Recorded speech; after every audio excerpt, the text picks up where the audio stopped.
الحمد لله رب العالمين، الصلاة والسلام على سيد الأنبياء والمرسلين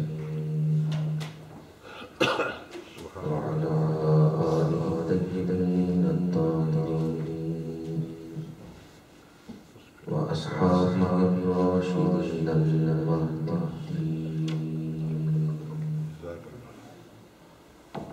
أما بعد فأعوذ بالله من الشيطان الرجيم. بسم الله الرحمن الرحيم. يا أيها الذين آمنوا اتقوا الله وكونوا مع الصادقين. صدق الله مولانا العظيم. اللهم أرنا الحق حقا وارزقنا اتباعه وأرنا الباطل باطلا وارزقنا اجتنابه. إن الله وملائكته يصلون على النبي يا أيها الذين آمنوا صلوا عليه وسلموا تسليما. الصلاة والسلام عليك يا رسول الله وعلى آلك وأصحابك يا حبيب الله. الصلاة والسلام عليك يا حبيب الأنبياء والمرسلين وعلى آلك وأصحابك يا رحمة للعالمين. حاضرین قرۃ عیون الصالحہ حضرت علامہ محمد عمران قادری صاحب دامت برکاتہ العالیہ، انتہائی قابل احترام برادران اسلام، حاضرین و سامعین، اس وقت میں اور آپ ایک ایسی محفل میں بیٹھے ہوئے ہیں جس پر رحمتوں کا نزول ہو رہا ہے۔ اس وقت ہم عام جگہوں سے افضل جگہ پر بیٹھے ہوئے ہیں۔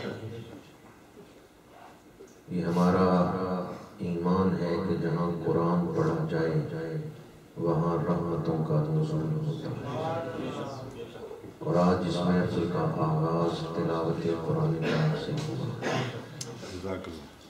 حضور کی نعتیں پڑھی گئیں، جہاں رحمت للعالمین کا ذکر ہو وہاں رحمتوں کا نزول ہوتا ہے۔ جتنی دیر آپ لوگ اس محفل میں بیٹھے ہوئے ہیں، فرشتے آپ کے نامہ اعمال میں نیکیاں لکھ رہے ہیں۔ اس وقت ہم تاجدار تصوف و حقیقت، شہنشاہ ولایت، مرجع الاولیاء، قدوۃ الصلحاء، صدر نشر بزم ولایت، حضور سیدنا غوث اعظم شیخ عبد القادر جیلانی قدس سرہ العزیز کی روحانی خدمت میں بیٹھے ہوئے ہیں۔ ایک ہے کسی بزرگ کی جسمانی خدمت اور ایک ہے روحانی خدمت۔ اللہ کے کسی ولی کو وضو کرا دینا، پانی کا پیالہ پیش کر دینا، یہ جسمانی خدمت ہے۔ پیر دبا دینا، یہ جسمانی خدمت ہے۔ اور حدیث پاک میں ہے کہ قیامت کے دن اللہ کا ایک ولی گناہ گاروں کی صف کے پاس سے گزرے گا تو ایک گناہ گار صف سے نکل کے عرض کرے گا کہ کیا آپ نے مجھے پہچانا ہے؟ اما تعرفنی؟ اللہ کا وہ ولی پوچھے گا کون ہے؟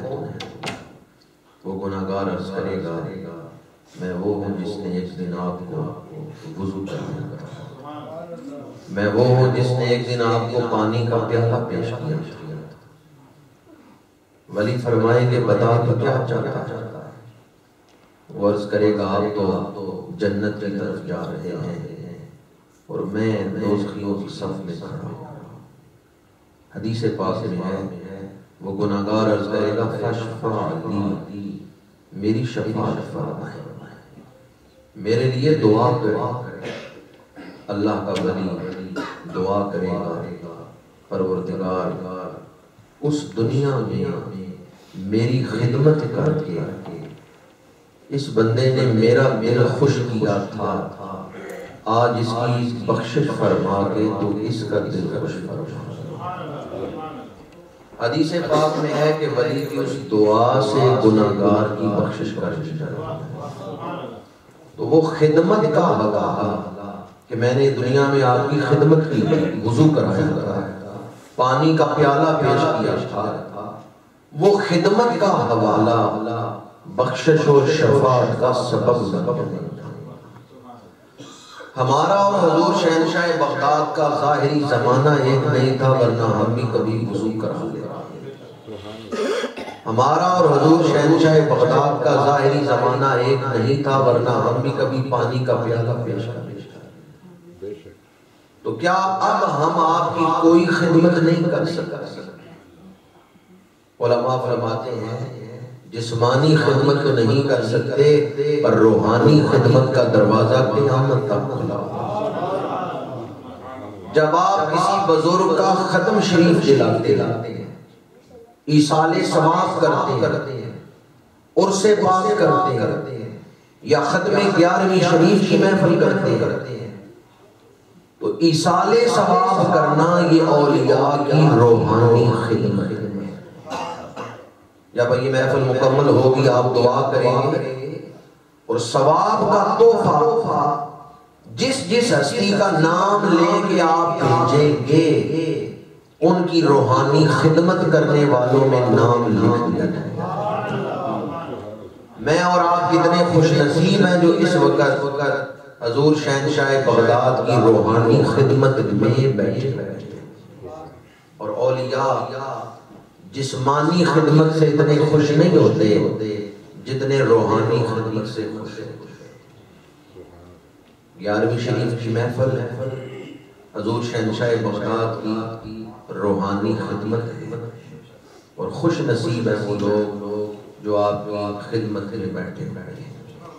میرا ایمان ہے جس طرح آج آپ کی روحانی خدمت میں بیٹھنا نصیب ہوا ہے، اس کی برکت سے قیامت کے دن بھی آپ کے غلاموں میں کھڑے ہونے کی سعادت مل جائے گی، کیونکہ حدیث مبارکہ ہے المرء مع من احب، حشر اسی کے ساتھ ہوگا جس کے ساتھ دنیا میں محبت کرتا ہے۔ اگر یہ دیکھنا ہو کہ میں قیامت کے دن کس کے ساتھ کھڑا ہوں گا، تو یہ دیکھ لیں میرے دل میں محبت کی سبب کس کی طرف میرا دل کھنچتا ہے۔ حب درویشاں کلید جنت است، دشمن ایشاں سزائے لعنت است۔ جس کے دل میں ولیوں کی محبت آ گئی سمجھے اللہ نے اسے جنت کی کنجی عطا فرمائی۔ اللہ کی نعمتوں کی دو قسمیں ہیں، ایک ہے عام نعمتیں، دوسری ہے خاص نعمتیں۔ عام نعمتیں وہ ہیں جو اللہ سب کو دیتا ہے، چاہے کوئی مسلمان ہے چاہے کافر ہے، چاہے کوئی اللہ کو مانتا ہے چاہے نہیں مانتا، عام نعمتیں اللہ نے سب کو دی۔ سورج کی روشنی عام نعمت، دنیا کی دولت عام نعمت، عام نعمتیں اللہ نے ان کو بھی دی ہیں جو اللہ کو مانتے ہیں، اور عام نعمتیں جو ہیں یہ فانی نعمتیں ختم ہو جانے والی، یہ ہمیشہ قائم نہیں رہتی ہے۔ عام نعمتیں تو اللہ نے مسلمان اور کافر سب کو دی، لیکن خاص نعمتیں وہ ہیں جو اللہ صرف انہیں دیتا ہے جنہیں اپنے قریب کرنا ہوتا ہے۔ خاص نعمتیں اللہ انہیں دیتا ہے جن سے اللہ محبت کرتا ہے۔ عام نعمتیں فانی ہیں، خاص نعمتیں ہمیشہ قائم رہنے ہیں۔ یہ دنیا کی دولت، مکان، جائیداد، یہ تو وہ نعمتیں ہیں جو اللہ نے نہ ماننے والوں کو بھی دی ہیں، غیر مسلموں کو بھی دے رکھی ہے۔ غیر مسلم اللہ سے اولاد نہیں مانگتے، اللہ نے ان کو اولاد دی، بیٹے ان کو بھی دی۔ یہ عام نعمتیں ہیں، لیکن خاص نعمت ہدایت، خاص نعمت علم کی، خاص نعمت اولیاء اللہ کی محبت کی۔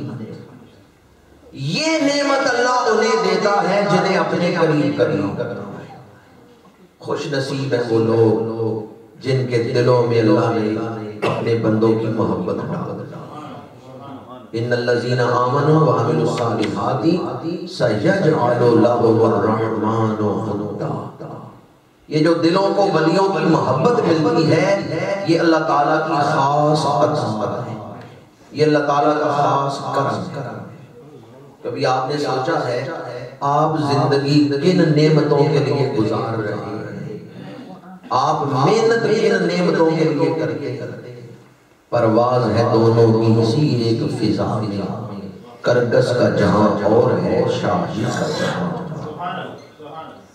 اڑ دونوں ایک ہی ہوا میں رہے ہیں، پر کوے کی نظر نیچے ہے کہ میں مرداب جا کے کھاؤں، شاہین کی نظر اوپر ہے اور بلندی پہ جاؤں۔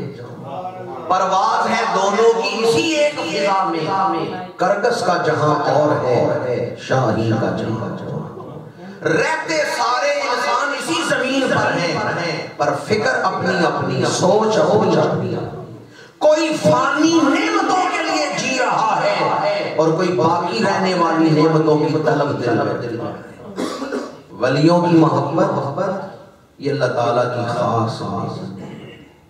یہ وہ نعمت ہے جس کا اللہ تعالیٰ نے قرآن مجید میں متعدد مقام پر ذکر کیا اور اسے اپنا فضل قرار دیا۔ کیا قرار دیا؟ جتنے دوست بیٹھے اتنی آواز نہیں آئی، کیا قرار دیا؟ محسوس ہو رہا ہے کہ ماحول جو ہے وہ سوگوار ہے، کیونکہ جوان سال بلال مختار صاحب کا وصال ہوا ہے، اچانک وصال ہوا ہے، اور چودھری مختار صاحب اس مسجد کے صدر ہیں۔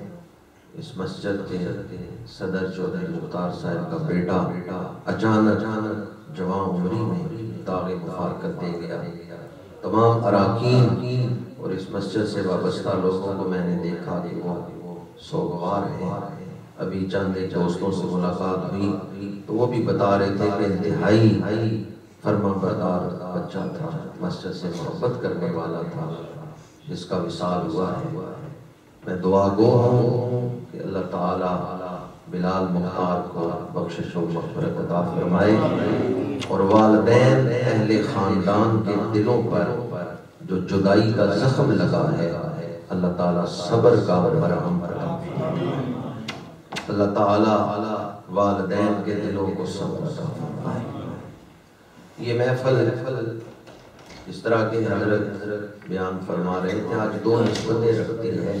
ایک تو 11ویں شریف کی محفل ہے اور اس کے ساتھ ساتھ ایصال ثواب کی محفل ہے۔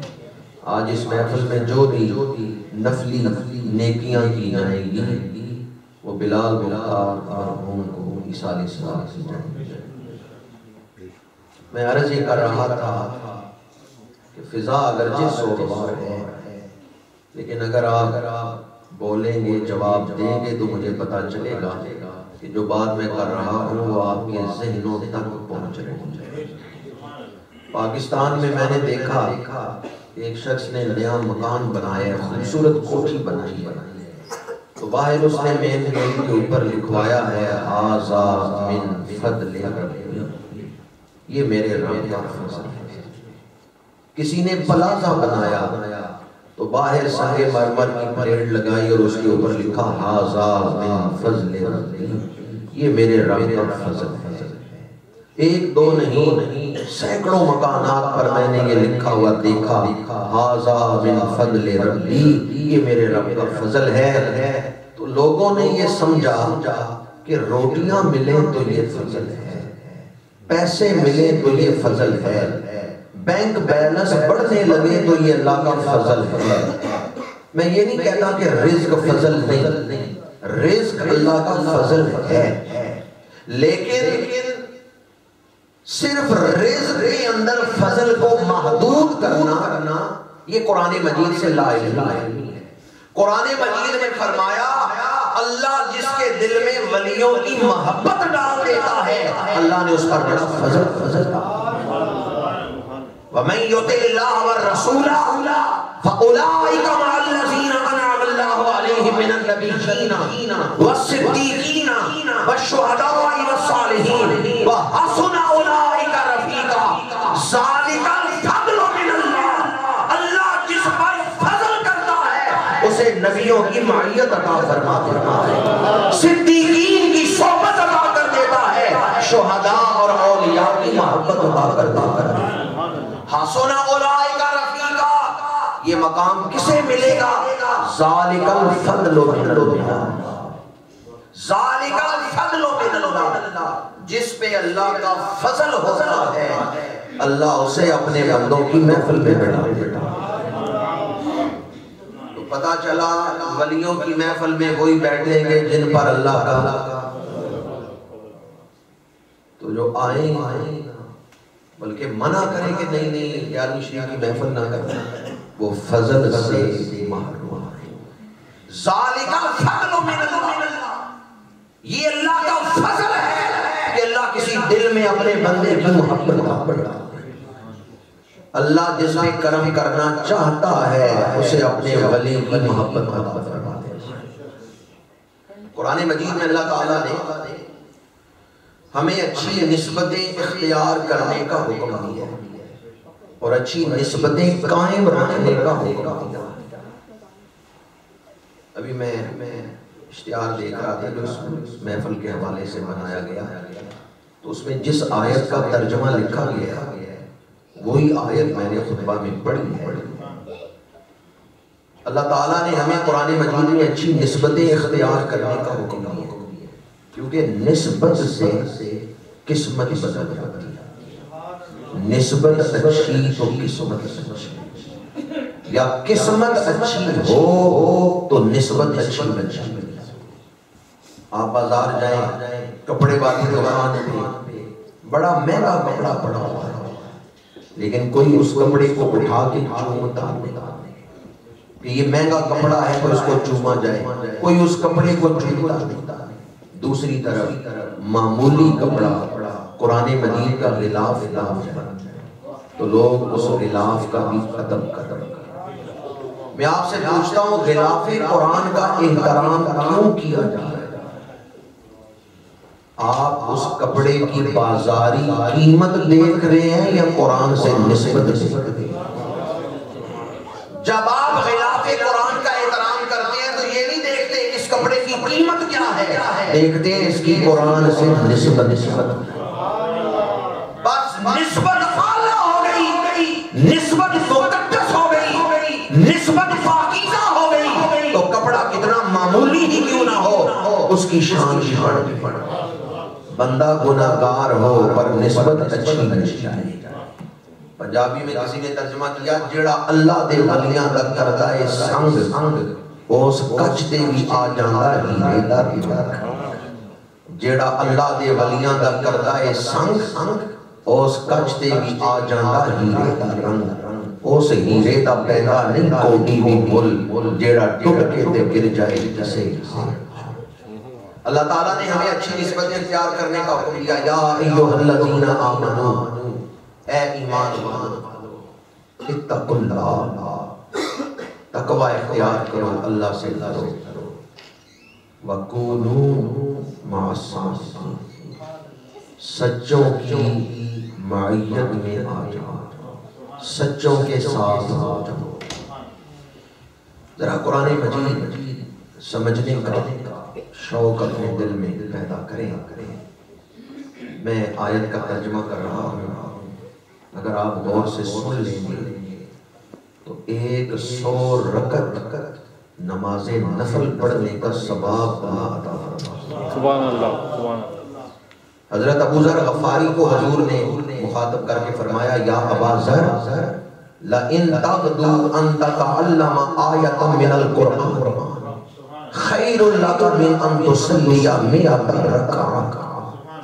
حضور نے فرمایا ابو ذر اگر تو قرآن کی ایک آیت سمجھ کے پڑھے تو ایک آیت سیکھنے پر اللہ تجھے 100 رکعت نماز نفل پڑھنے کا ثواب عطا۔ ویسے مشکل ہے مغرب سے عشاء تک آپ 100 رکعت نماز نفل پڑھ لیں، مشکل ہوگا، لیکن اگر جو آیت میں پڑھ رہا ہوں اسے غور سے سن لیں گے اور یہ سننا قبول ہو جائے تو انشاءاللہ 100 رکعت نماز نفل کا ثواب۔ اب میں دوبارہ ترجمہ کر رہا ہوں تو آپ ذرا غور سے سنیں تاکہ حدیث میں جو فضیلت ہے وہ ہمیں مل جائے۔ یا ایھا الذین آمنوا، اے ایمان والو، اتقوا اللہ، اللہ سے ڈرو، وکونوا مع الصادقین، اور سچوں کی معیت اختیار کرو، سچوں کے ساتھ ہو جاؤ، سچوں کا ساتھ دو۔ ترتیب کلام دیکھیں کہ کس ترتیب سے اللہ نے کلام کیا۔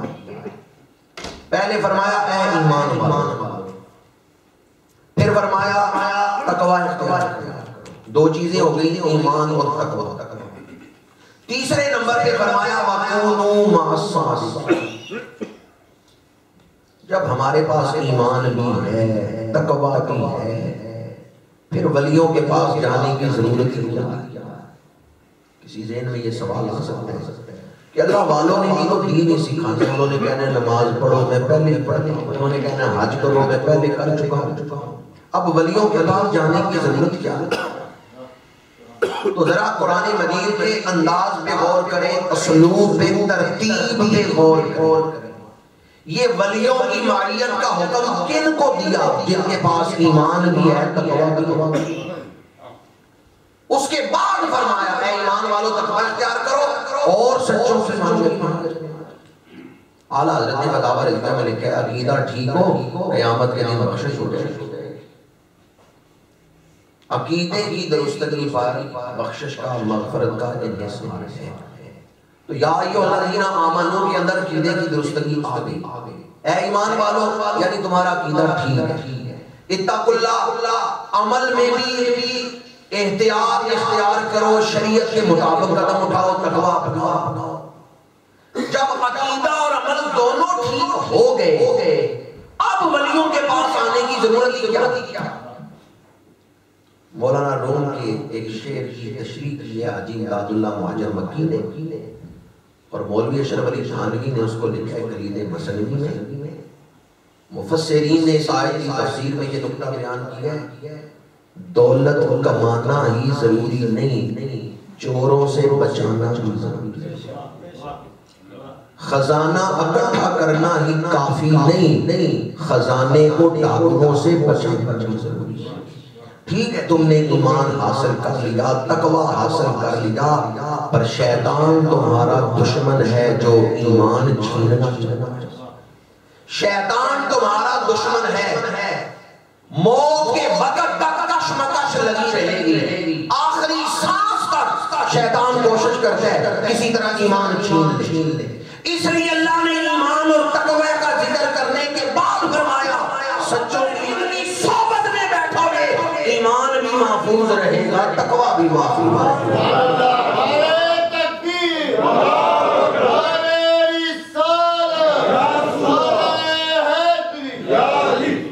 مولانا روم کا شعر ہے یک زمانہ صحبت وا اولیاء، بہتر صد سالہ قاد بے ریا۔ وہ 100 سال کی عبادت سے ولی کی محفل میں گزارا ہوا ایک لمحہ کیوں افضل ہے؟ اس لیے جس دل میں اللہ والوں کی محبت ہوتی ہے مرتے دم ان کی زبان پہ کلمہ جاری ہو جاتا ہے۔ ایمان پر خاتمے کے جو وظائف ہیں ان میں بہت بڑا وظیفہ ہے اللہ والوں کی محبت۔ پانی پرن سہیلیاں ترنگا رنگ کرے، پر یا اسی دا جانی جس دا توڑ چڑھے.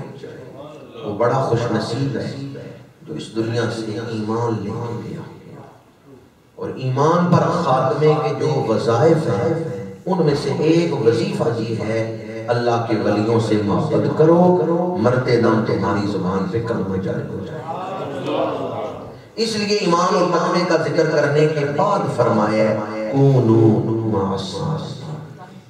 دوسرا انتخاب الفاظ کہ اللہ نے کون سے لفظ منتخب کیے. کونوا مع الصادقین، یہ نہیں فرمایا کونوا صادقین. اگر صرف سچے بنانا ہی مقصد ہوتا تو اللہ فرماتا کونوا صادقین، سچے بن جاؤ. لیکن درمیان میں ایک لفظ آیا ہے مع. اللہ نے کیا فرمایا کونوا مع الصادقین. قرآن کا کوئی لفظ بھی فضول، کیا خیال ہے آپ کا؟ قرآن میں کوئی لفظ بے مقصد فضول ہے؟ قرآن میں کوئی ایک لفظ بھی فضول بے مقصد. اگر صرف سچے بنانا ہی مقصد ہوتا اللہ کہہ دیتا کونوا صادقین، سچے بن جاؤ. لیکن درمیان میں ایک لفظ بولا مع، کونوا مع الصادقین، سچوں کی معیت میں آ جاؤ، سچوں کی صحبت میں آ جاؤ. یہ مع کا لفظ کیوں بولا ہے؟ اس لیے کہ اپنے طور پہ لاکھ کوشش کرتے رہو، مقام صدق تک نہیں پہنچ سکتے جب تک سچوں کی محفل میں آؤ گے تو مقام صدق تک. علامہ اقبال اسی کا ترجمہ کرتے ہوئے کہتے تمنا درد دل کی ہو تو کر خدمت فضل ہو، نہیں ملتا یہ گوہر بادشاہوں کے خزینے. کونوا مع الصادقین، راستہ ٹھیک ہو منزل جلدی مل جاتی ہے، راستہ غلط ہو سفر جاری بھی رہے منزل نہیں رسے. آپ چائے کی پیالی اپنی آنکھوں کے سامنے رکھیں اور آنکھوں سے کہیں مجھے بتاؤ کہ چینی ہے یا نہیں. آنکھیں بتا سکتی، کانوں سے کہیں کہ مجھے سن کے بتاؤ چائے میں چینی ہے یا نہیں. کان بتا سکتے. ایک گھنٹہ دیکھتے رہیں، آنکھیں نہیں بتائیں. لیکن اگر آپ چائے کی پیالی اٹھا کے ایک گھونٹ چائے پی لیں فوراً پتہ چلتا. راستہ ٹھیک ہو منزل جلدی، راستہ غلط ہو سفر جاری بھی رہے منزل نہیں رسے. مولوی ہرگز نہ شد مولائے روم تا غلامی شمس تبریز نہ شد. مولانا روم کہتے ہیں میں نے علم بڑا پڑھایا پر مجھے مولا کا قرب اس دن ملا ہے جس دن شاہ شمس تبریزی کی غلامی نصیب ہے. مولوی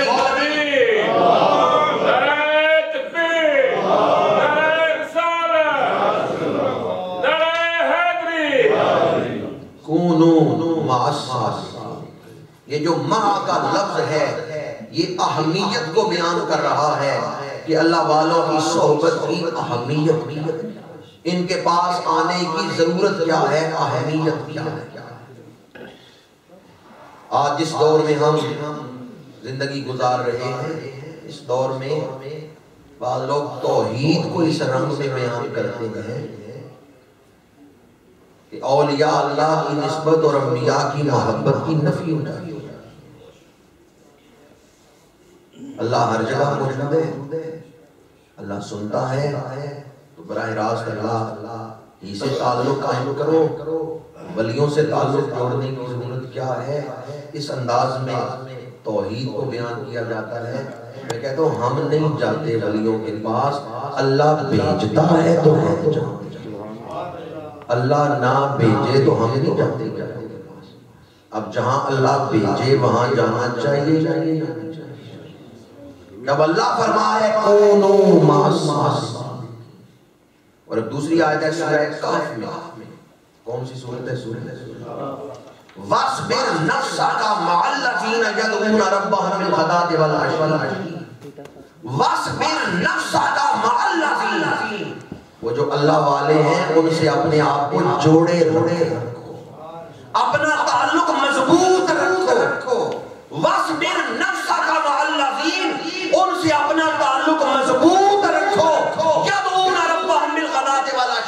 جو صبح و شام اپنے رب کا ذکر کرتا ہے۔ اس آیت میں اللہ تعالیٰ نے ہمیں اپنے بندوں سے تعلق جوڑے رکھنے کا حکم دیا۔ ایک اور آیت مبارکہ ہے وَاعْلَمُوا أَنَّ اللَّهَ مَعَ الْمُتَّقِينَ۔ ایک اور آیت مبارکہ ہے إِنَّ رَحْمَتَ اللَّهِ قَرِيبٌ مِّنَ الْمُحْسِنِينَ۔ کتنی آیتیں پڑھیں تو آپ کو یقین آئے گا اللہ جن کے قریب ہے ہمیں بھی ان کے قریب ہونا چاہیے۔ اللہ کی رحمت جن کے قریب ہے ہمیں بھی ان کے قریب ہونا چاہیے۔ ان رحمت اللہ قریب من المحسنین۔ بعض لوگ کہتے ہیں جی اللہ کی کسی سے رشتے داری نہیں، یہ بات ٹھیک ہے، اللہ کی کسی سے رشتے داری نہیں، اللہ رشتے داری نہیں کرتا، لم یلد ولم یولد، اللہ رشتے داری نہیں کرتا، نہ اس کا کوئی باپ نہ اس کا بیٹا، وہ اس سے پاک ہے۔ اور یاد رکھیں جس قرآن میں ہے نا لم یلد ولم یولد، اسی قرآن میں ہے اللہ ولی الذین آمنوا، اسی قرآن میں ہے یحبہم و یحبونہ۔ اللہ رشتے داری تو نہیں رکھتا پر دل داری رکھتا ہے، محبت کرتا ہے اپنے بندوں سے، اور یہ قرآن کی آیت ہے یحبہم و یحبونہ، اللہ اپنے بندوں سے محبت کرتا ہے۔ اب بتائیں جن سے اللہ محبت کرتا ہے ہمیں بھی محبت کرنی چاہیے۔ کونو مع الصادقین، سچوں کی معیت اختیار کرو۔ یہ پورا الگ مضمون ہے اور اس کے کئی پہلو ہیں، پر محفل ہے حضور غوث اعظم کے حوالے سے تو میں آپ کے ذکر کے ساتھ ہی گفتگو کو آگے چلا رہا ہوں کہ اللہ والوں کے پاس آنے سے کیا ملتا ہے۔ حضور شہنشاہ بغداد سیدنا غوث اعظم شیخ عبد القادر جیلانی قدس سرہ العزیز آپ خطاب فرما رہے ہیں 10,000 کا مجمع ہے۔ کتاب کا نام ہے قلائد الجواہر، اس میں یہ روایت موجود ہے۔ 10,000 کا مجمع بیٹھا بیان سن رہے ہیں اور آپ بیان فرما رہے ہیں، بالکل آپ کے سامنے جو شخص بیٹھے ہیں وہ ہیں عظیم ولی ہیں، مرد خدا ہیں، مرد با خدا ہیں، علی وہ سامنے بیٹھے ہیں اور سو گئے۔ اب خطیب کے سامنے بیٹھا ہوا آدمی سو جائے اپنا تاثر ہوتا ہے، کوئی کچھ کہتا ہے کوئی کچھ کہتا ہے، پر حضور شہنشاہ بغداد نے دیکھا میرے سامنے بیٹھا ہوا آدمی سو گیا تو آپ منبر سے اترے اور سوئے ہوئے آدمی کا پاس ہاتھ باندھ کے دست بستہ کھڑے ہوئے۔ 10,000 کا مجمع حیران ہے کہ یہ سوئے ہوئے ہیں اور حضور غوث اعظم تقریر چھوڑ کے بیان چھوڑ کے سوئے ہوئے آدمی کے پاس کیوں کھڑے ہو گئے؟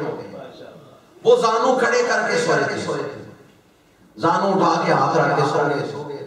تھوڑی دیر بعد جھٹکا لگا، آنکھ کھلی، دیکھا شہنشاہ بغداد میرے پاس کھڑے ہیں، تو انہوں نے فوراً کھڑے ہو کے ہاتھ جوڑ کے عرض کیا حضور آپ نے باز کیوں چھوڑ دی ہے، میرے پاس کیوں کھڑے ہو گئے ہیں؟ آپ نے فرمایا سچ بتا اس وقت خواب میں رسول اللہ کی زیارت یا اللہ جو زیارت رسول کے مضمون پہ خوش ہوئے انہیں آج رات حضور کی زیارت کیا یہ معمولی میں کوئی زبان آمین کہنے سے معلوم نہ رہے، کوئی پتہ نہیں محفل غوث اعظم کے صدقے کس پر آج کرے۔ یا اللہ جو بھی 11ویں شریف کی محفل میں آئے انہیں حضور کی زیارت حضور شہنشاہ بغداد نے فرمایا بتا کیا اس وقت تجھے حضور کی زیارت نہیں ہو رہی تھی؟ جناب علی بن حیاتی انہوں نے 10,000 کے مجمع کی طرف نگاہ کی اور کہا میں اللہ کی قسم اٹھا کے کہتا ہوں جو کچھ میں خواب میں دیکھ رہا تھا غوث اعظم جاگتے ہوئے دیکھ رہے تھے۔ غوث اعظم نعرہ رسالت، نعرہ حیدری، نعرہ حضور غوث اعظم کی شان کون بیان کرے؟ کیا خیال ہے آپ لوگوں کا اس مجمع میں بیٹھا ہوا کوئی آدمی سو جائے، پاس بیٹھے ہوئے آدمی کو پتا چلے گا خواب میں کیا دیکھ رہا ہے؟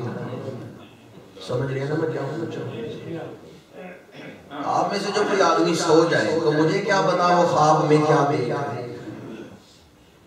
حضور غوث اعظم کی شان دیکھیں، سامنے بیٹھا ہوا آدمی سو گیا ہے تو آپ دیکھ رہے ہیں اسے خواب میں کیا نظر صرف ایک دلیل دے رہا ہوں اس پر کہ ایسا ممکن ہے اس پر ایک دلیل دے رہا ہوں. واقعہ آپ نے 12 مرتبہ سنا ہوگا میدان خیبر میں مرحب جب آپ کے سامنے آیا تھا حضرت علی شیر خدا کے سامنے تو مرحب نے کہا تھا علی میرے سامنے نہ ہو میں 1000 کے لیے اکیلا کافی ہوں. تو حضرت علی شیر خدا نے آگے سے رجز کیا پڑھا. حضرت علی شیر خدا نے فرمایا انا الذی سمتنی امی حیدر میں وہ ہوں کہ میری ماں نے میرا نام شیر رکھا. حیدر کا مطلب کیا ہے شیر. انا الذی سمتنی امی حیدر. اب لوگ کہتے ہیں حضرت علی شیر خدا نے یہ کیوں فرمایا میں وہ ہوں اللہ زی کیوں بولا؟ اس لیے کہ ایک رات پہلے مرحب نے خواب دیکھا تھا کہ ایک شیر نے اس پہ حملہ کیا اور چیر دیا. جب مرحب آیا حضرت علی شیر خدا کے سامنے اور آگے اپنی طاقت پر گھمنڈ کرنے لگا کہ میں بڑا شمشیر زن ہوں میں بڑی تلوار چلا لیتا ہوں تو حضرت علی نے اسے دیکھتے ہی جان لیا خواب میں سے میرا اشارہ ملا.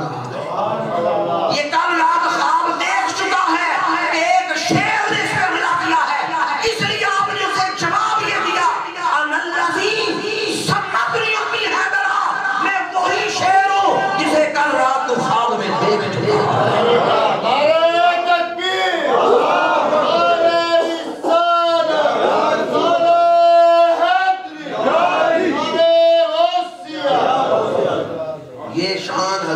شیر خدا حضور حیدر کرار کو حاصل. جو آدمی سامنے آتا ہے آپ دیکھ لیتے ہیں کل رات اس نے خواب کیا دیکھا تو اسی گلستان کے پھول ہیں حضور شہنشاہ بغداد. آپ کے سامنے علی بن حیدی سو گئے تو آپ نے دیکھ لیا یہ حضور کی زیارت. اب ادب رسول یہ تھا آپ ممبر پہ نہیں بیٹھے ممبر سے اتر کے جو آدمی سویا گا اس کے پاس قدم سے کرے. پھر حضور شہنشاہ بغداد نے فرمایا علی بن حیدی لوگوں کو بتا کہ حضور تجھے حکم کیا کرتا. جناب علی بن حیدی کہتے ہیں حضور مجھے فرما کے گئے ہیں اے علی بن حیدی جب میرا دیدار کرنا ہو میرے بیٹے عبدالقادر کی محفل میں آ جایا کر یہاں تجھے میرا بھی دیدار ہو جائے.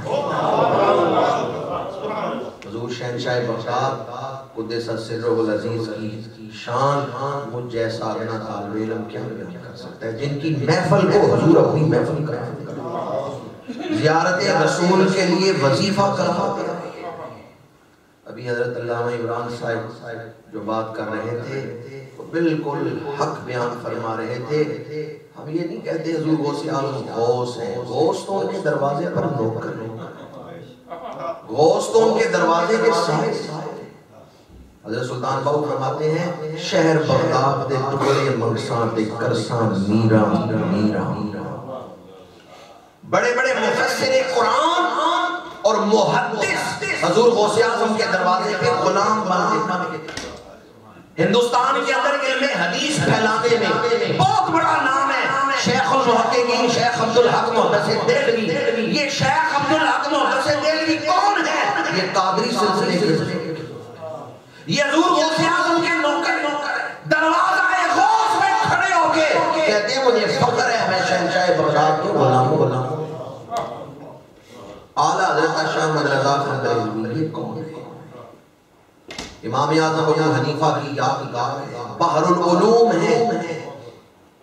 دیگر مسالک کے لوگوں نے بھی مانا فقہ میں اعلیٰ حضرت کا بلند ترین مقام ہے لیکن اعلیٰ حضرت دروازہ غوث پہ کھڑے ہو کے کہتے ہیں شہنشاہ بغداد آپ کے دروازے کا جو کتا ہے نا میں احمد رضا اس کا بھی نوکر ہوں. تجھ سے دار سے سگ اور سگ سے مجھ کو نسبت میری گردن میں بھی ہے دور کا ڈور. حضور غوث اعظم لفظ آپ نے 12 مرتبہ سنا ہوگا. غوث کا مطلب کیا ہے؟ غوث ایسا لفظ ہے کہ اس کے متضاد معنی. غوث کا ایک معنی ہے فریاد کرنے والا. غوث کا دوسرا معنی ہے فریاد کو پہنچنے والا. کون سے دو معنی میں نے بیان کی؟ غوث کا ایک معنی کیا ہے؟ فریاد کرنے والے. غوث کا دوسرا معنی کیا ہے؟ فریاد کو پہنچنے. دونوں معنی حضور شہنشاہ بغداد کی ذات کے صادق آتے ہیں کہ آپ اللہ کی بارگاہ میں فریاد کرنے والے ہیں اور اپنے مریدین کی فریاد کو پہنچنے. دونوں معنی آپ کی ذات پر صادق آتے ہیں. اللہ کی بارگاہ میں آپ فریاد کرتے ہیں، دعا کرتے ہیں، اللہ کی بارگاہ میں اپنی بندگی پیش کرتے ہیں، اور کائنات میں کہیں کوئی آپ سے مدد مانگے اللہ کی دی طاقت سے آپ اس کی مدد کو پہنچتے ہیں. اس لیے آپ کو غوث اعظم کہا گیا. غوث روحانی دنیا میں سربراہ کی حیثیت رکھتا ہے. ہر دور میں ایک غوث ہوتا ہے. جو بزرگوں کی روحانی ڈیوٹیاں لگتی ہیں امور تکوینی میں، قطب ارشاد، قطب مدار، قطب ابدال، ان میں جو روحانی دنیا کا صدر ہوتا ہے اس کا نام ہے غوث، جو اس پورے نظام کو چلا رہا ہوتا ہے. امور تکوینی میں وہ غوث ہوتا ہے. غوث ہر دور میں ہوئے، پہلے بھی ہوئے، آئندہ بھی ہوں گے، پر تاریخ میں غوث اعظم ہوئے ہیں تو صرف ایک ہوئے.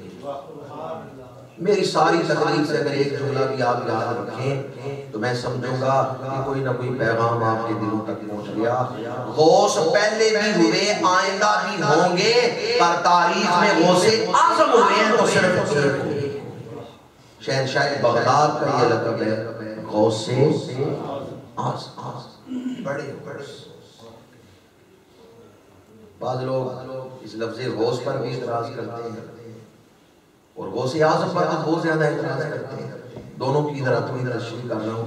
بعض لوگ تو غوث کے لفظ پر اعتراض کرتے ہیں کہ مدد کرنے والا، کہتے ہیں اللہ کے سوا کوئی مدد کرنے والا نہیں. ہمارا عقیدہ ہے حقیقی طور پہ مدد کرنے والا صرف اللہ ہے. اللہ مدد نہ کرے تو کوئی مدد نہیں کر سکتا.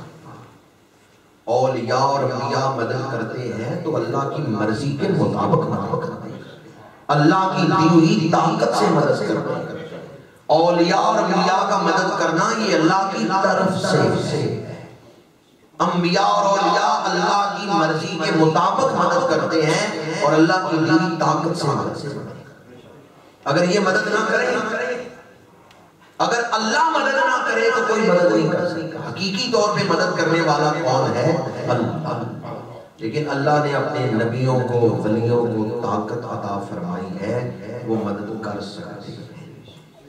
اللہ کے سوا کسی سے مدد مانگنا شرک ہے. یہ اگر کوئی کہے تو اس کے لیے آسان سا جواب یہ یاد رکھیں، آپ کو مسئلہ نہیں پتا، دین کا کوئی مسئلہ، آپ آگے علامہ عمران صاحب کے پاس کہا حضرت میری علمی مدد کریں، مجھے یہ مسئلہ بتائیں.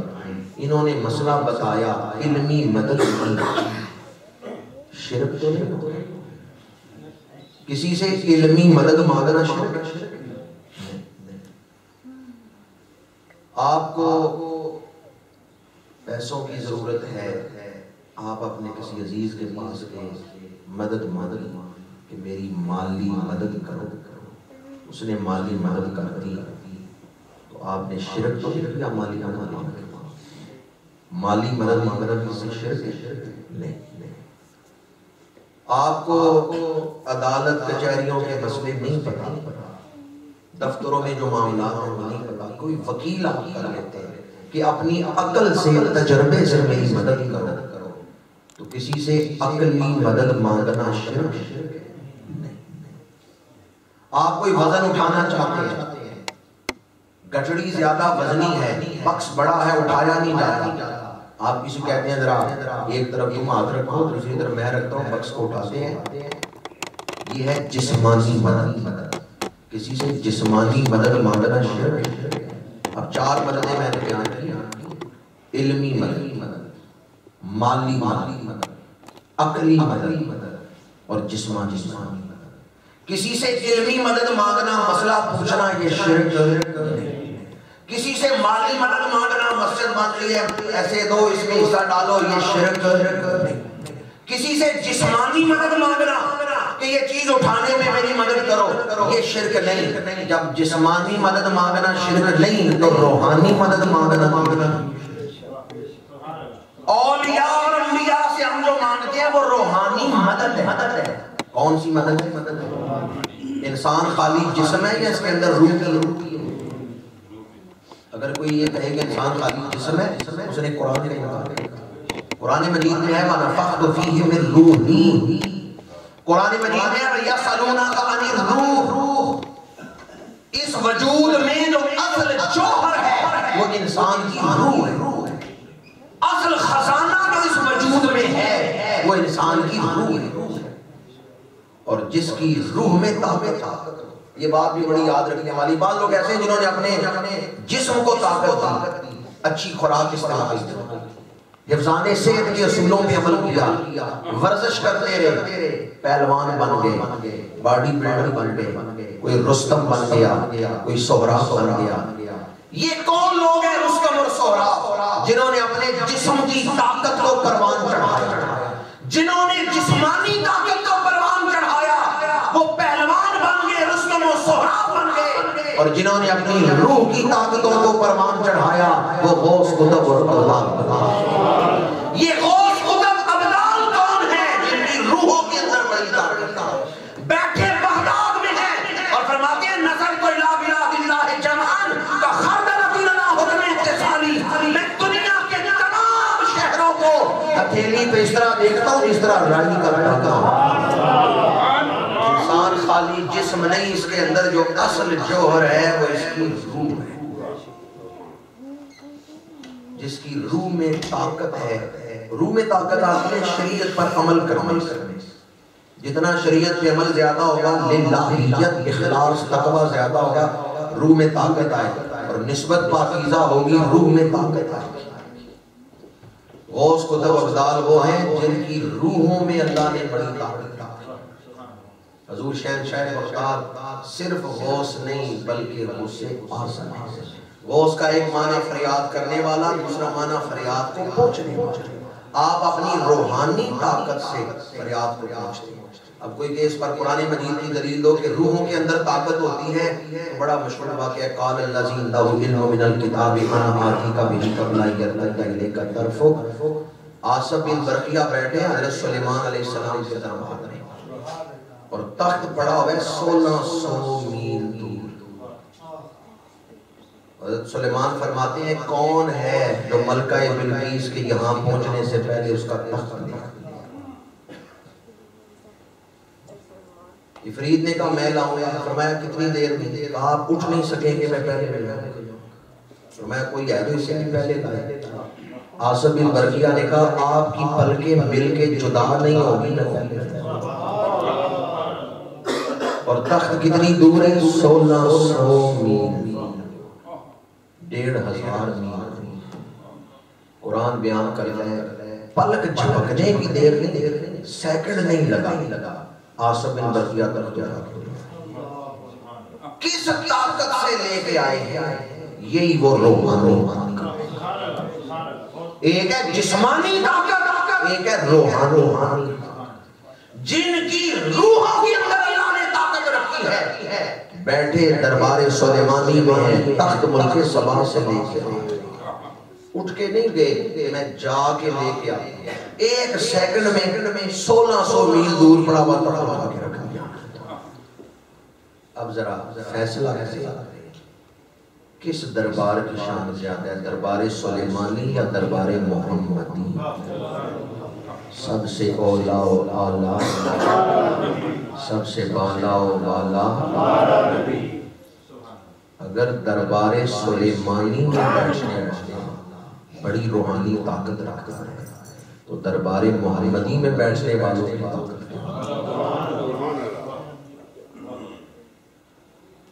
میرے ایک دوست امریکہ ہوئی ہیں، انہوں نے کہا کہ یہاں ایک امریکی نے اسلام قبول کیا، اور اتفاق سے ان لوگوں کے پاس جا کے اسلام قبول کیا جو دن رات تبلیغ کرتے ہیں، اس کا تبلیغ کا نام استعمال کرتے ہیں۔ اس شخص نے امریکی نے ان کے پاس جا کے اسلام قبول کیا اور پھر قرآن مجید کا ترجمہ شروع کر دیا۔ کلمہ پڑھتے پڑھتے جب وہ اس آیت پہ پہنچا نا کہ عاصم بن برقیہ تخت لے کے آئے،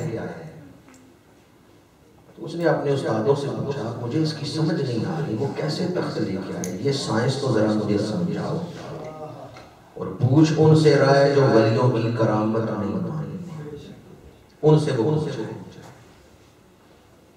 استادوں نے کہا، انہوں نے کہا ہم اس آیت کو مانتے ہیں لیکن ہمیں سمجھ نہیں کیسے تخت لے، لہذا اس آیت کو تم چھوڑ دو، اگلا ترجمہ کرو۔ اس نو مسلم امریکی کا دل اٹل گیا اس بات، وہ تبلیغ پہ جاتا تھا ان کے ساتھ، لیکن رات کو جب بیٹھتے تو پھر وہ موضوع چھیڑ لیتا، کہتا جی مجھے یہ بتائیں، وہ بتائیں تو کیسے لے آئے۔ آخر ایک دن تانگ آتے استادوں نے کہا چھوڑ دو اس بات کو، ہمیں نہیں پتا وہ کیسے تخت لے کے آیا، ہم تو مانتے ہی نہیں اس چیز کو کہ کوئی ولی ایسا کہہ سکتا ہے، یہاں اس لیے مان لیتے ہیں کہ اللہ نے بیان کیا، ورنہ اللہ نہ بیان کرتا تو ہم عاصم بن برقیہ کی کرامت کی نام کی۔ 6 مہینے گزر گئے، اس آدمی نو مسلم کے دل میں یہ بات کھٹک رہی تھی، قرآن نے کہا ہے 1600 میل دور پڑا ہوا تخت، وہ جو ملک سبا میں پڑا ہوا تخت تھا وہ عاصم بن برقیہ لے آیا ہے، گیا نہیں اس کے کیسے تخت لے آیا ہے۔ 6 مہینے گزرے، استادوں نے کہا چلو پاکستان چلتے ہیں، لاہور چلتے ہیں، وہاں جا کے تبلیغ کرتے ہیں۔ جس نے کلمہ پڑھایا تھا وہ لاہور کا رہنے والا تھا، آگے لاہور صبح سیر کے لیے نکلے، دادا صاحب کے مزار کے آگے سے گزر رہے ہیں تو اس امریکی نے کہا یہ کون سی جگہ ہے، انہوں نے کہا خبردار اس طرف نہیں جانا، معاذ اللہ معاذ اللہ، انہوں نے کہا یہاں شرک ہو۔ اب وہ نہیں گیا، سیر کرتے رہے، کافی دن گزر گئے۔ ایک دن اس نے کہا جی چاند دن رہ گئے، میں نے واپس امریکہ جانے کا، تو مجھے وزٹ ہی کرا لاؤ کہ یہاں ہوتا کیا ہے، میں دیکھ کے تو چلو عقیدت سے نہیں جاتے، وزٹ ہی کرا دی۔ ان کا چلو تمہیں وزٹ کرا لاتے ہیں۔ حضرت دادا صاحب کے مزار کی طرف جا رہے ہیں، سیڑھیاں چڑھ کے اندر داخل ہوئے، آگے بیٹھے ہوئے تھے ابو نیس صوفی برکت علی لدھیانوی، وہ کھڑے ہو گئے، مزار کو ان کا سنار والا ہے، لاہور میں آئے ہوئے تھے دادا صاحب کے مزار، دروازے میں وہ بیٹھے ہوئے، چاند آدمیوں کو آتے ہوئے دیکھا، ان میں امریکی بھی آ رہے، اٹھ کے ملے، تعارف ہوا، پتا چلا کہ یہ نو مسلم ہے۔ تو ابو نیس صوفی برکت علی صاحب نے فرمایا پھر تو یہ ہم پاکستانیوں کا مہمان ہے، تو چلو آج ناشتہ میرے پاس کرو۔ اس امریکی نے کہا ٹھیک ہے، ناشتہ آپ کے پاس کرتے ہیں، بتائیں کہاں کرائیں گے، یہاں ہی بیٹھ جاؤ۔ بیٹھ گئے، اس امریکی نے کہا لاؤ کس چیز کا ناشتہ کرائیں گے۔ ابو نیس صوفی برکت علی صاحب نے اس کی پشت کی طرف ہاتھ کیا اور ایک ٹرے اٹھا کے اس کے سامنے رکھی۔ جب ٹرے اس کے سامنے رکھی تو وہ امریکی اپنی جگہ سے اچھل کے کہنے لگا یہ ٹرے تو امریکہ میں میرے کچن کے اندر پڑی ہوئی ہے، یہاں تو نہیں ہے۔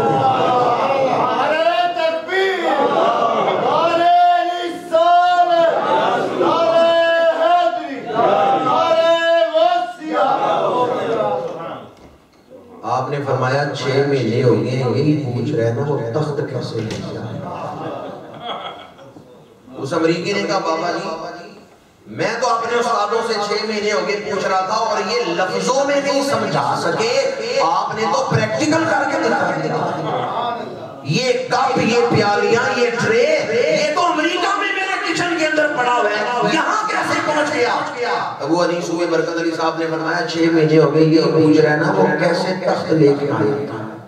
وہ دربار سلیمانی میں بیٹھنے والا تھا، ہم دربار محمدی کے نوکر ہیں۔ یہ شان ہے خدمت کاروں کی، سرکار کا عالم۔ اب کوئی اس پر پریشان نہ ہو، حدیث پاک ہے، حدیث قدسی ہے۔ اللہ تعالیٰ فرماتا ہے میرا بندہ نوافل کے ذریعے میرے اتنا قریب ہو جاتا ہے کہ پھر میں اس سے محبت کرتا ہوں، اور جب میں اس سے محبت کرتا ہوں تو پھر آنکھیں اس کی دیکھنا میرا، کان اس کے سننا میرا۔ کنت سمعہ الذی یسمع بہ وبصرہ الذی یبصر بہ۔ بخاری شریف کی حدیث قدسی ہے، اللہ فرماتا ہے میرا بندہ نوافل کے ذریعے جب میرے قریب ہو جاتا ہے میں اس سے محبت کرتا ہوں، اور جب میں کسی سے محبت کرتا ہوں تو وہ اس مقام پہ ہوتا ہے، آنکھیں اس کی ہیں دیکھنا میرا، کان اس کے ہیں سننا میرا ہے، ہاتھ اس کے ہیں پکڑنا میرا ہے، قدم اس کے ہیں چلنا میرا ہے۔ ان سالنی لأعطینہ، اگر وہ مجھ سے سوال کرے میں ضرور بھی ضرور اس کی دعا کو قبول کروں۔ یہ حدیث کس کتاب میں؟ آپ مجھے یہ بتائیں یہ حدیثیں کتابوں میں لکھی ہوئی ہیں جو ایسے بندے بھی کوئی ہیں جو ان حدیثوں کے مستحق؟ صرف حدیثیں ہی نہیں کتابوں میں، اللہ نے ایسے ولی بھی پیدا فرمائے جو ان حدیثوں کی مستحق۔ اور حدیث شروع ہوتی ہے تو شروع میں اللہ تعالیٰ فرماتا ہے حدیث قدسی میں، میرا بندہ نوافل کے ذریعے جب میرے قریب ہوتا ہے میں اس سے محبت کرتا ہوں، میں اس سے محبت کرتا ہوں۔ اب جس سے اللہ محبت کرے وہ کیا ہوا؟ محبوب، اللہ کا محبوب، بندہ کس مقام میں پہنچ گیا۔ حضور شہنشاہ بغداد کے ناموں میں سے ایک نام ہے محبوب سبحان۔ کیا نام ہے؟ ایک نام غوث اعظم اور دوسرا نام، اصل میں تو حضور ہمارے آقا کریم اللہ کے محبوب ہیں۔ قل ان کنتم تحبون اللہ فاتبعونی یحببکم اللہ۔ حضور کی جو محبوبیت ہے اس کا فیض جب امت میں تقسیم ہوا تو کوئی محبوب سبحانی بن گیا ہے، کوئی محبوب الہی بن گیا۔ حضور کی شانوں سے فیض ملا ہے۔ حضور کا اسم گرامی ذاتی نام کیا ہے؟ محمد۔ اس کا جب فیض ملا نا امت کو تو اللہ نے فرمایا فاذکرونی اذکرکم، اے میرے محبوب کے غلاموں میرا ذکر کرو میں تمہارا ذکر کروں۔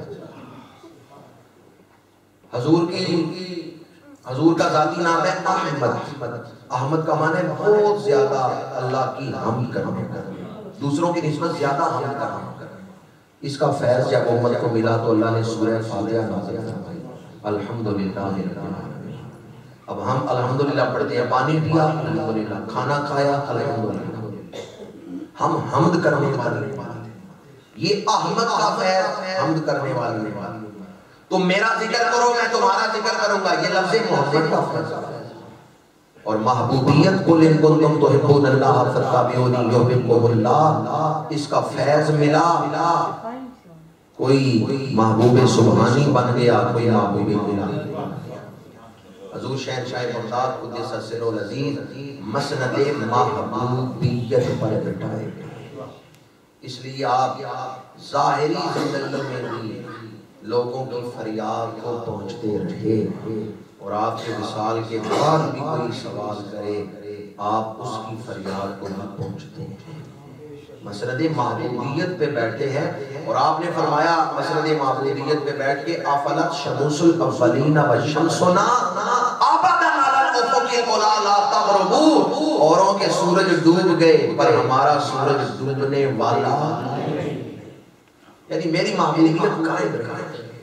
وصال کے بعد آپ کا فیض مزار مبارک سے بھی جائے، تو آپ نے فرمایا کہ میرا سورج طلوع رہے گا، مطلب یہ کہ کوئی وصال کے بعد بھی آپ سے روحانی مدد مانگتا ہے، آپ اس کی مدد کو اسی طرح پہنچتے ہیں جس طرح ظاہری ذات مبارک۔ یہ بھی ایک اختلافی مسئلہ ہے، بعض لوگ کہتے ہیں جب جو فوت ہو گیا مٹی میں مل گیا قبر میں چلا گیا اب مدد نہیں کر سکتا، تشریح کا وقت نہیں، صرف توجہ دلا رہا ہوں ادھر۔ ہمارے آقا کریم صلی اللہ علیہ وآلہ وسلم 50 نمازیں لے کے آ رہے تھے شب معراج، چھٹے آسمان پہ حضرت موسیٰ علیہ السلام سے ملاقات ہوئی، 9 دفعہ انہوں نے مشورہ دیا، حضور واپس گئے، 9 دفعہ 45 معاف ہو گئی، 5 رہ گئی۔ اللہ نے فرمایا محبوب آپ کا امتی پڑھے گا 5، ہم ثواب 50 کا عطا کریں گے۔ یہ جو حضرت موسیٰ نے مشورہ دیا ہے یہ ہماری مدد کی ہے کہ نہیں؟ وہی بولے ہیں جو نماز پڑھتے ہیں، باقیوں نے کہا 5 ہوں یا 50 ہوں، ہم نے کہا تو 50 سے 5 کروائیے ثواب، وہی جو 50 کا ہے پڑھے 5 ثواب 50 کا ملے۔ یہ مشورہ حضرت موسیٰ نے دیا، 9 دفعہ حضور گئے، مشورہ دے کے حضرت موسیٰ نے مدد کی ہے۔ بڑی اہم بات عرض کر رہا ہوں، یہ مدد کہاں کی ہے انہوں نے؟ اپنی قبر میں کھڑے ہو کے یا 6ویں آسمان پہ؟ ہزاروں سال ہو چکے ہیں دنیا سے پردہ فرما چکے ہیں۔ حضور کی معراج سے کتنا عرصہ پہلے آپ کا وصال ہے؟ کوئی 2-4 سال نہیں، 2-4 سال ہوتے پھر بھی بات بڑی ہے، مضمون تو پھر بھی ثابت ہو جاتا تھا، پر یہاں تو ہزاروں سال ہو چکے ہیں۔ حضرت موسیٰ علیہ السلام کو دنیا سے وصال فرمائے، قبر مصر میں ہے، مشورہ چھٹے آسمان پہ جا کے دے رہے ہیں. ثابت ہوا اللہ والے قبروں سے نکل کے دوسری جگہ پہ جا کے بھی مدد. اگر کوئی یہ کہے کہ قبروں سے دوسری جگہ جا کے مدد نہیں کر سکتے تو آپ کے حضرت موسیٰ نے مشورہ کہاں جا کے دیا؟ دلیل یاد ہے؟ قبر تو مصر میں ہے. مسلم شریف کی حدیث ہے تو نے فرمایا مرات علی موسیٰ لیلۃ اسریٰ بی عند الکثیب الاحمر فہو قائم یصلی فی قبرہ. جاتے ہوئے حضور نے دیکھا وہ قبر میں کھڑے ہیں. اور جب حضور مسجد اقصیٰ پہنچے وہاں ملاقات ہوئی, آسمانوں پہ تشریف لے کے جاتے ہوئے حضرت موسیٰ سے ملاقات ہوئی. واپس آئے چھٹے آسمان پہ حضرت موسیٰ نے مشورہ دیا. اس سے پتا چلا اللہ والے قبروں سے دوسری جگہ پہ جا کے بھی مدد. تو لفظ غوث اعظم کی تھوڑی سی تشریح میں نے آپ کے سامنے کی. حضور شہنشاہ بغداد کے فضائل ایسے ہیں کہ اگر آپ کے فضائل بیان کرتے رہے زندگی ختم ہو جائے آپ کے فضائل. آپ کہیں گے ایسا ہو سکتا ہے تو کہتا ہوں ایسا ہو سکتا ہے. اعلیٰ حضرت نے لکھا ہے غوث اعظم امام التقا والنقا جلوائے شان قدرت پہ. یہ جلوائے شان قدرت بہت بڑا مضمون اعلیٰ حضرت نے ایک لفظ میں بیان کیا. میں نے صرف دو نام حضور غوث اعظم کے آپ کے سامنے بیان کیے. ایک نام غوث اعظم, دوسرا نام محبوب سبحانی, تیسرا آپ کا مشہور نام ہے محی الدین. ہر صدی میں ایک مجدد آتا ہے. مجدد دین کی تجدید کرتا ہے, یعنی وقت گزرنے سے دین کے معاملات جو لوگوں کے ذہنوں سے مٹ گئے, سنت رسول سے لوگ غافل ہو گئے, مجدد دین کا اصل چہرہ لوگوں کو دکھاتا ہے. ہر صدی میں ایک مجدد پیدا ہوتا ہے. اور مجددین کی جماعت بھی ہو سکتی ہے, ضروری کہ ایک ہی شخص مجدد ہو. من کا لفظ ہے نا اللہ تعالیٰ یبعث فی ہذہ الامۃ من یجدد لہا, یہ من کا لفظ جو ہے جمع کے لیے بھی بولا جاتا ہے. مشکل گفتگو کی طرف تو میں دانستہ طور پہ نہیں جا رہا کہ آپ لوگوں پر بوجھ نہ ہو, آسان سا جملہ بس عرض کر رہا ہوں. ہر صدی میں ایک مجدد آتے رہے پر پوری تاریخ میں محی الدین آئے ہیں. شہنشاہ بغداد کیا ہے؟ محی الدین, دین کو زندگی بخشنے والے. یہ تیسرا آپ کا نام ہے محی الدین. چوتھا نام قطب اکبر. حضرت سیدنا مجدد الفسانی امام ربانی قدس سر العزیز نے مکتوبات شریف میں لکھا ہے کہ غوث اعظم قطب اکبر ہے. قطب ہر دور میں ہوئے لیکن قطب اکبر ہوئے ہیں, بڑے قطب ہوئے ہیں وہ شہنشاہ. پانچواں آپ کا نام ہے فرد اکمل. فرد یہ روحانیت میں ایک اونچا مقام ہے. یوں سمجھ لیں کہ لاکھوں ولیوں میں کوئی ایک دو ولی مقام فردیت تک پہنچتے ہیں. فردیت ایک مقام ہے روحانیت میں, اور لاکھوں ولیوں میں کوئی دو چار ولی فردیت تک پہنچتے ہیں. حضور غوث اعظم صرف فرد نہیں بلکہ فرد اکمل. ایک ہوتا ہے مرد, ایک ہوتا ہے جوان مرد, ایک ہوتا ہے فرد, ایک ہوتا ہے فرد اکمل. یہ سٹیج ہے, مرحلے ہیں. مرد جوان مرد, فرد اکمل. حضور غوث اعظم صرف فرد نہیں بلکہ فرد اکمل. چھٹا آپ کا نام ہے امام. غوث اعظم کیا ہے؟ اس طرف آپ نے بہت کم توجہ دی ہوگی کہ حضور غوث اعظم امام, حضور غوث اعظم امام. حضرت امام حسن عسکری کے بعد منصب امامت پر حضور غوث اعظم فائز ہوئے. اور جب تک حضرت امام مہدی نہیں آتے روحانیت کی کنجیاں حضور غوث اعظم تک عطا کی. اتنے بڑے امام ہیں. اعلیٰ حضرت نے لکھا ہے غوث اعظم امام التقا والنقا. غوث اعظم متقین کے امام ہیں, پاک باطنوں کے امام ہیں. نقی کہتے ہیں صفائی والا جس کا اندر صاف ہے. غوث اعظم امام التقا والنقا. اعلیٰ حضرت نے یہ لفظ امام لکھ کے اپنا عقیدہ بیان کر دیا ہے کہ شہنشاہ بغداد کیا ہیں؟ امام ہیں. اور کن کے امام ہیں؟ تقوی والا. ایک ہوتا ہے متقی, ایک ہوتا ہے امام المتقی. متقی کسے کہتے ہیں؟ یہ لفظ بھی آیت مبارکہ کے مضمون میں تھا اور اسی پر حضور غوث اعظم کی تعلیمات کو عرض کرنا چاہتا ہوں اور یہیں پر گفتگو کو بھی سمیٹ دوں گا۔ حضور غوث اعظم متقی نہیں بلکہ امام التقیٰ ہے۔ تقویٰ کا لفظی معنی اپنے آپ کو بچانا، احتیاط سے قدم اٹھانا، محتاط زندگی گزارنا، سوچ سمجھ کے فیصلہ کرنا۔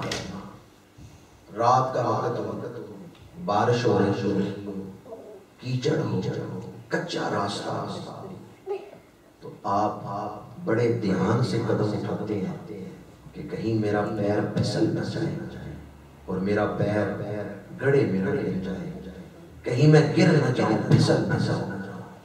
یہ جو آپ چلتے ہوئے احتیاط کرتے ہیں، برف پہ چلتے ہیں تو احتیاط کرتے ہیں پیر پھسل نہ جائے، گر نہ جائے، اس احتیاط کا نام تقویٰ ہے۔ عارف کھڑی میاں محمد صاحب فرماتے ہیں کہ سوڑی گلی تے ڈونگے ٹوئے، اتھے ٹہ ٹہ پیر نہ روئے، سنبھل کے پیر رکھی ہو جڑیاں، اتھے عجب تماشے ہوئے۔ جن گلیوں میں آپ پھر رہے ہیں یہاں کتنی قومیں پھر کے تھے، ایمسٹرڈیم ہو یا برسل ہو یا اینٹورپن ہو، یہ جن گلیوں میں آپ لوگ پھر رہے ہیں کتنی قومیں یہاں پھر رہے ہیں۔ آپ پہلی دفعہ ہی کہاں پھر، آج کہاں ہیں وہ لوگ جو ان سڑکوں پہ پھرتے تھے، کبھی آپ نے سوچے؟ عارف کھڑی کہتے ہیں سوڑی گلی تے ڈونگے ٹوئے، ایتھے ٹہ ٹہ پیر نہ روئے، سنبھل کے پیر رکھی ہو جڑیاں، ایتھے عجب تماشے ہوئے۔ یہ جو سنبھل کے قدم اٹھانا ہے یہ تقویٰ ہے۔ حضرت پیر بولے شاہ قصوری فرماتے ہیں، پیر بولے شاہ قصوری رحمۃ اللہ تعالیٰ علیہ کا اپنا رنگ ہے، اپنا انداز ہے۔ وہ فرماتے ہیں اے دنیا تلکن ویڑا ہے، تھم تھم کے ڈرو اندھیرا ہے۔ اے دنیا تلکن ویڑا ہے، یہاں کئی لوگوں کے قدم پھسل گئے اور وہ گر گئے، یہاں سنبھل کے قدم رکھنا کہیں تم بھی گر نہ جاؤ۔ اے دنیا تلکن ویڑا ہے، تھم تھم کے ڈرو اندھیرا ہے۔ رومی کشمیر نے ایک دوسرے مقام پہ لکھا کہ چٹی چادر عملہ والی، داغ نہ لامی جڑیاں، حشر دیارے پھیر نہ کی ہائے ربوت کی بڑیاں۔ چٹی چادر عملہ والی، داغ نہ لامی جڑیاں۔ جڑا کون ہوتا ہے؟ جس کا چہرہ مورا مردوں والا ہو وہ جڑا کہلاتا ہے؟ نہیں، جس کے اندر جرت کی نظمی ہو۔ خالی چہرہ مورا مردوں والا ہو اور اندر جرت نہ ہو تو لوگ اس مرد کو بھی کہتے ہیں یہ تو زنان ہے، یہ تو مرد ہے ہی نہیں، اس کو تو فیصلہ مردوں والا نہیں، اس کی تو قوت ارادی مردوں والی نہیں۔ چٹی چادر عملہ والی، داغ نہ لامی جڑیاں۔ اپنے آپ کو بدلیں، پتھر اپنے آپ کو نہیں بدلتے، انسان اپنے آپ کو بدل سکتا ہے۔ اللہ نے آپ کو عقل دی ہے، شعور دی ہے، کبھی سوچیں کہ جس راستے پہ میں جا رہا ہوں یہ راستہ کہاں لے کے جاتا ہے، جنت میں یا دوزخ؟ کسی بس پہ بیٹھے یہ تو پوچھتے ہیں کہ بس کہاں لے کے جا رہی ہے، جو میری منزل ہے اس طرف بس جا رہی ہے یا کسی اور منزل کی طرف جا رہی ہے؟ اور وہ کیسا انسان ہے جو نشے میں زندگی گزار رہے اور یہ دھیان ہی نہیں میرا قدم۔ حضور غوث اعظم فرماتے ہیں، کتاب کا نام ہے الفتح الربانی۔ اچھا، حضور غوث اعظم بہت بڑے مصنف تھے، آپ نے کتابیں بھی لکھی ہیں، آپ نے قرآن مجید کی تفسیر لکھی ہے، 5 جلدوں میں ہے تفسیر جیلانی، اس گناہگار کے پاس موجود ہے، چھپ چکی ہے وہ۔ حضور غوث اعظم نے الحمد سے والناس تک پورے قرآن کی تفسیر لکھی ہے، اور اس تفسیر کے علاوہ آپ کی کئی کتابیں ہیں، فتح الغیب ہے، الفتح الربانی ہے، عملیات الطالبین ہے، سر الاسرار ہے، کئی کتابیں آپ نے لکھی ہیں۔ الفتح الربانی میں آپ فرماتے ہیں جس سواری پہ تم بیٹھے ہو جتنی مرضی لگامیں کھینچ دو، اس سواری کو روک نہیں سکتے۔ کون سی سواری ہے جس پہ ہم بیٹھے ہوئے ہیں اور ہم اس کو روک بھی نہیں سکتے؟ یہ ہے ذہن، یہ ہے وقت کی سواری۔ کوئی ہے جو اپنے وقت کو آگے بڑھنے سے روک لے، زندگی کو آگے بڑھنے سے روک لے؟ جوان ہے تو ہمیشہ جوان رہے۔ کوئی اپنے آپ کو روک سکتا ہے اس عمر پر کہ میری 25 سال عمر ہے، بس میں اس حالت میں رہوں گا، آگے نہیں بڑھوں گا؟ اگر اپنے آپ کو روک سکتے تو مجھے اس محفل میں سفید داڑھیوں والے بزرگ نظر آتے۔ کبھی یہ بھی جوان تھے، ان کے بال بھی سیاہ تھے۔ یہ سفید داڑیاں بتا رہی ہیں کہ وقت رکا ہوا، وقت رکا ہوا نہیں۔ وقت کے آگے ہم بے بس ہیں۔ وقت ہمارے ساتھ کیا سلوک کر رہے ہیں؟ آپ زندگی گزارے نہ گزارے، وقت آپ کو گزار رہا ہے۔ آپ کوئی کام کریں نہ کریں، وقت گزر رہا ہے۔ حضور غوث اعظم فرماتے ہیں جس سواری پہ تم بیٹھے ہو جتنی مرضی لگامیں کھینچو اس سواری کو روک نہیں سکتے۔ اور آگے آپ فرماتے ہیں یا تو وقت کو روک لو، اور اگر نہیں روک سکتے تو پھر وقت جہاں لے کے جا رہا ہے وہاں پہنچنے کی تیاری کرنا۔ دو کاموں میں سے ایک کام تو کرو، یا وقت کو روک لو یا وقت جہاں لے کے جا رہے ہیں وہاں پہنچنے کی تیاری کرو۔ اگلا جملہ دل کی دنیا بدل دینے والا ہے۔ آپ فرماتے ہیں کہیں ایسا نہ ہو کہ اچانک جان آ جائے، اچانک جان آ جائے اور تمہیں دنیا سے اٹھا کے قبر میں پہنچا دیا جائے اور تمہیں مہلت ہی نہ ملے تیاری۔ آج مجھے اس جملے کی تشریح کی ضرورت نہیں ہے، کیونکہ آج ہم ایک ایسے جوان کو بھی یاد کر رہے ہیں جس کی موت اچانک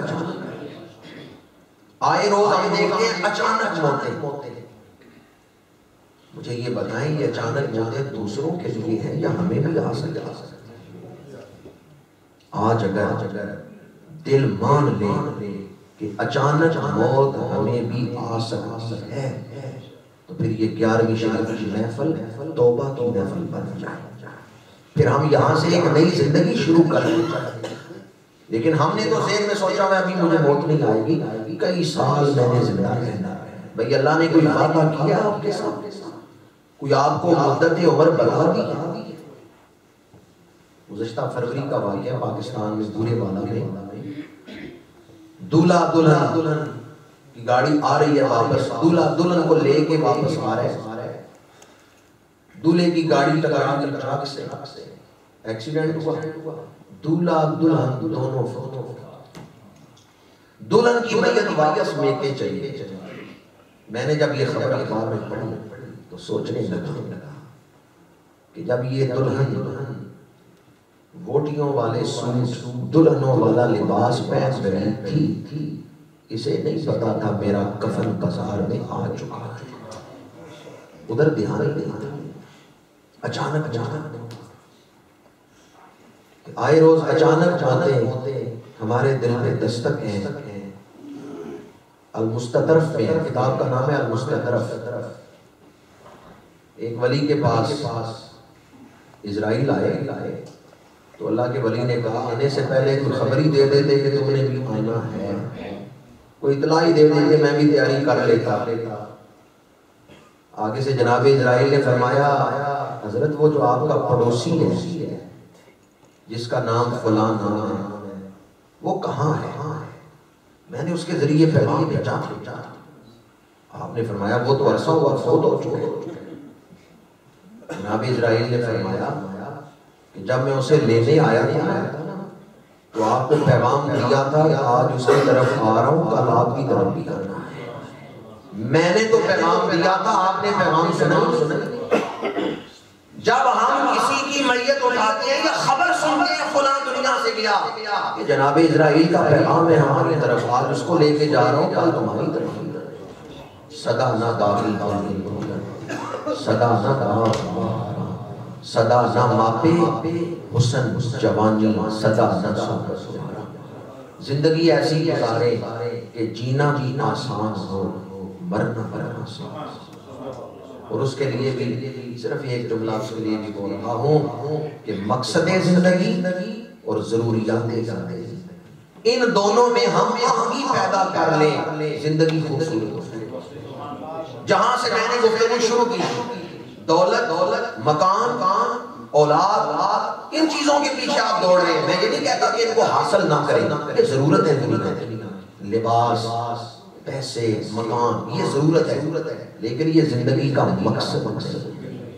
یہ ضرورت ہے زندگی. کپڑے، پیسے، خوراک، مکان، یہ ضروریات زندگی ہے. یہ مقصد زندگی. مقصد زندگی اللہ کی بندگی، رسول اللہ کی اطاعت و اتباع، یہ مقصد زندگی ہے. اب خوبصورت زندگی وہ ہے جس میں دونوں چیزیں ہیں کہ بندہ ضروریات زندگی بھی حاصل کر رہا ہے اور مقصد زندگی بھی حاصل کر رہا ہے. بعض لوگ ضروریات کے پیچھے اس طرح دوڑے کہ ضروریات زندگی کو حاصل کیا اور مقصد زندگی کو بھول گئے. ان کی زندگی ناکام، وہ مرتے دم پریشان. لیکن جس نے دونوں چیزوں کی طرف توجہ دی، ضروریات زندگی اور مقصد زندگی، ان دونوں میں ہم آہنگی پیدا کر لی، توازن پیدا کر لیا، اس کا جینا بھی آسان، اس کا مرنا آسان. میدان عرفات میں حضور حیدر کرار، شیر خدا، اسد اللہ الغالب، امام المشارق والمغارب، امام الواقف رموز جلی و خفی، حضرت علی شیر خدا فرماتے ہیں، دعا کر رہے ہیں اللہ کی بارگاہ میں اور عرض کرتے ہیں مولا جس نے تجھے پا لیا اس نے کھویا، اور جس نے تجھے کھو دیا اس نے پایا. کبھی سوچے میں نے کھویا کیا، میں نے پایا کیا. حضرت علی شیر خدا کا یہ ایک جملہ منشور حیات، مولا جس نے تجھے پا لیا اس نے کھویا کیا، اور جس نے تجھے کھو دیا اس نے پایا کیا. انہی الفاظ پہ گفتگو سمیٹوں گا. حضور شہنشاہ بغداد نے فرمایا جس سواری پہ بیٹھے ہو یا تو اسے روک لو، نہیں روک سکتے تو جہاں لے کے جا رہی ہے وہاں پہنچنے کی تیاری کر لو. کہیں ایسا نہ ہو کہ اچانک موت آ جائے جو تمہیں دنیا سے اٹھا کے قبر میں لے جائے. کبھی یاد کریں جس وقت کو، پھر یہ وقت نہیں آتا ہے. امام غزالی لکھتے ہیں قبروں والوں سے جا کے پوچھو اہل قبرستان سے تمہاری سب سے بڑی خواہش کیا ہے. وہ کہتے ہیں کاش ایک دفعہ دنیا میں جائیں، اب ہم کوئی غلطی نہ کریں. جو ان کی خواہش ہے وہ آپ کو ملی ہوئی ہے. کبھی یاد کریں گے اس وقت کو، پھر یہ وقت نہیں کرے گا. آئیں آج 11ویں شریف کی اس محفل کو اپنے لیے ایک نئی زندگی شروع کرنے والی محفل کریں. اللہ نے آپ کو موقع دیا، بے شک آپ دنیا کے لیے محنت کریں، اس سے میں نہیں منع کرتا، لیکن میں یہ عرض کروں گا اپنی آخرت کی طرف جدھر آپ جا رہے ہیں ادھر دھیان دیں. اللہ عمل کی توفیق عطا فرمائے. وما علینا الا